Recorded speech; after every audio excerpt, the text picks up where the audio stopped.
প্রাতিষ্ঠানিক দুর্নীতি, মহিলা নির্যাতন, পে কমিশন, এরিয়ার ডিএ, এগুলো নিয়ে নেক্সট ক্যাবিনেটে গুরুত্ব সহকারে আমরা ক্যাবিনেটে আনবো। নেক্সট মানডে হবে। আমাদের কিছু পেপার ওয়ার্কের প্রয়োজন আছে। আমরা আগের মতো বাজেট হয়ে যাওয়ার পরে চন্দ্রিমা তুমি এটা বলে দাও, এভাবে সরকার চলতে পারে না। সরকার চলে তথ্যের উপরে, সরকার চলে নিয়মের উপরে, এবং সরকারি সিদ্ধান্ত হয় সংবিধানের কতগুলো বিষয়ের উপরে। এই গভর্নমেন্ট আমিত্বে বিশ্বাস করে না। আমরা নীতিতে চলবে এবং রুলস, অ্যাক্টস, সংবিধান, একে প্রায়োরিটি দিয়েই আমরা কাজ করব।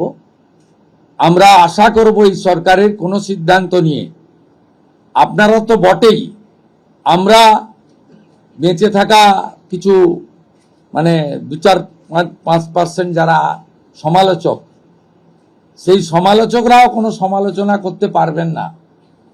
এই রকম সুযোগ এই সরকার দেবে না, ভরসা রাখতে পারে।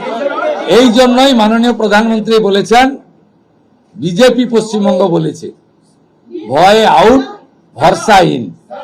ভরসাটা আমাদের উপরে রাখুন, আমরা ঠিক পথে চলব।